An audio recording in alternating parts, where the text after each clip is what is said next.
Welcome back to The Bad Perspective, a podcast presented by She-Bad.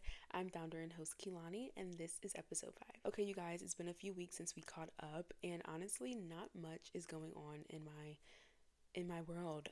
It's March, and every year, I just don't like March. It's very long, it's very cold. It just feels like long, drawn-out days, dark outside, and I don't know, I just kind of am going with the flow.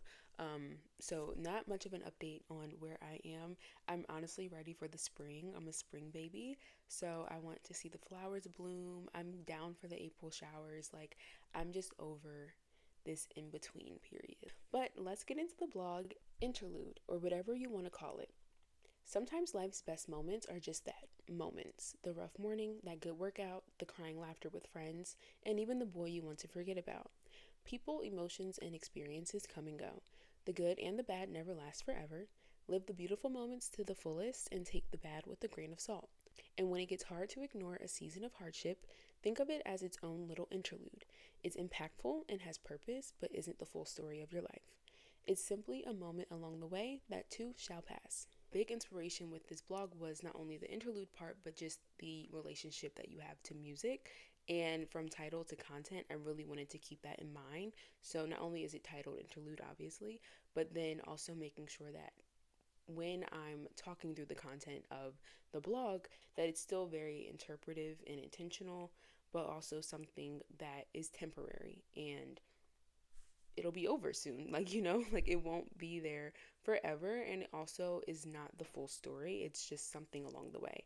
And so that is just like, I love that because it's exactly what I think of for an interlude, but then also moments in life. Depending on your, connotation to an interlude, some people can't stand them. Other people like me love them. And so taking that same outlook or point of view on what an interlude is and then applying it to life's interludes, I think that is really cool. So I wanted to write this blog because in your 20s, you go through just a plethora of transitions, right? And it's going to be from everything from your lifestyle to your body to your hormones to your career, your relationships, your family. So many things are going to be changing, and you're also changing. Your mindset's changing, your outlook's changing. So many things are happening simultaneously that it can just feel overwhelming, especially if you're trying to work towards something on top of all of these different things going on.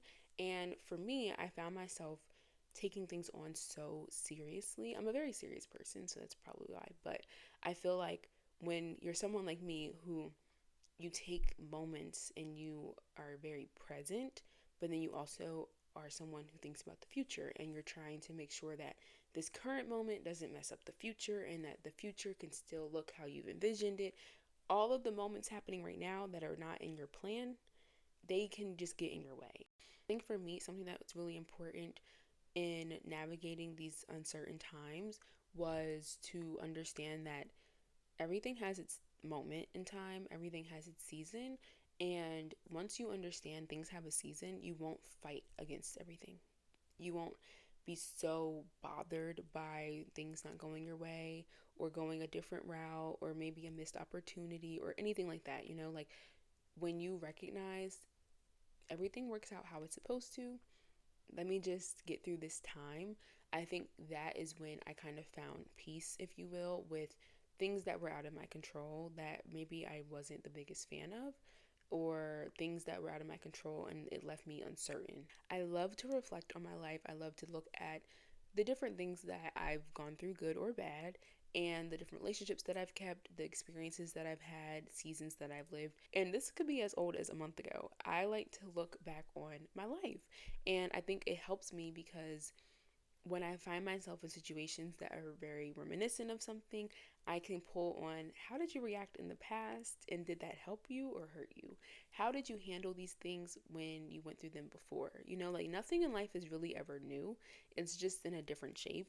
And so I think being someone who is constantly reflecting in that way, it helps me ground myself. When the next thing presents itself, I'm in a better position to have more resilience for it and be a little bit stronger and not so sensitive, not so emotional, not so reactive or upset, and like questioning things. I think when you are able to pull on the past and your own experiences and see how you handled things, how people around you showed up for you, how the situation was able to work itself out, those types of things. Or maybe it didn't work itself out, but that was for the better because now you are in a new space, in a new situation.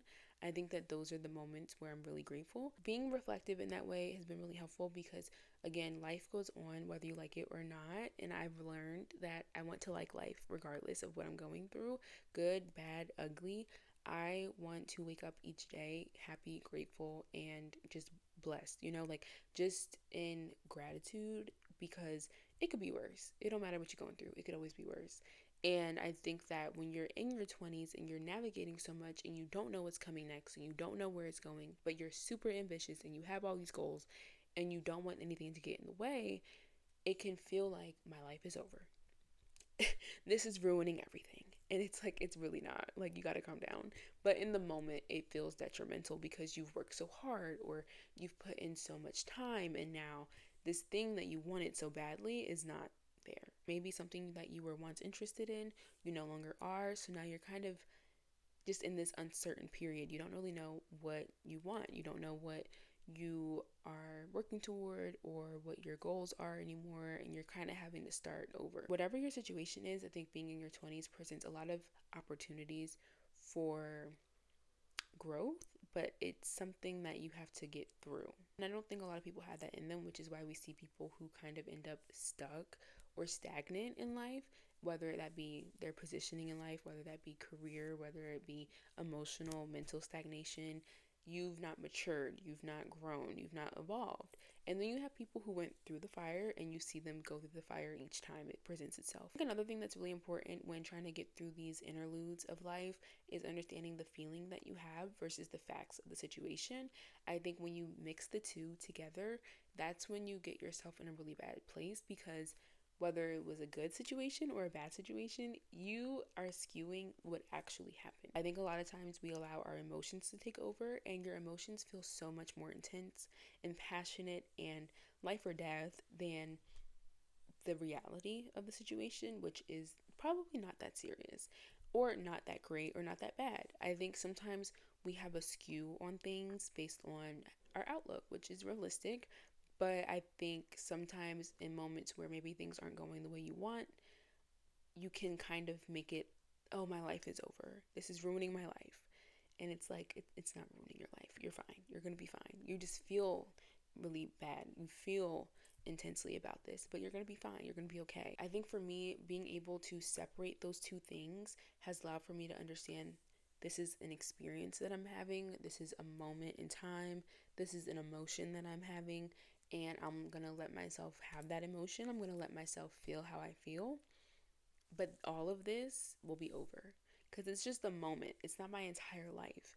And I think when you separate feelings and facts, you're able to separate one experience from your life's story.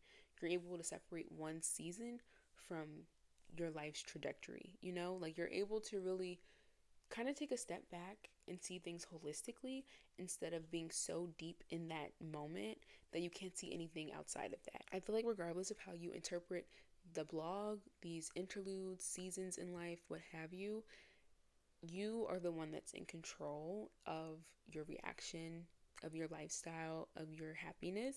And I think that that's the thing I want everyone to leave with is knowing like just like musical interludes, life's interludes and seasons and these experiences that leave so much uncertainty, we are the ones in control and we are the ones who are able to say, I'm going to go through this moment with intention, and the intention is to get through this as best as I can, to show up for myself, and to enjoy each moment. Or you can do nothing at all and be stagnant and stuck and constantly be given the same lesson over and over and over because you just won't learn. Something that I've always wanted to be good at is recognizing the lesson that is being presented to me and learning it as fast as I can. Because the quicker you learn that lesson, the quicker you are out of this moment. And so by doing that, you have to be present. You have to live in your life. You have to recognize the good and the bad. You have to do everything with intention and really show up for yourself. And for a lot of people, that is hard.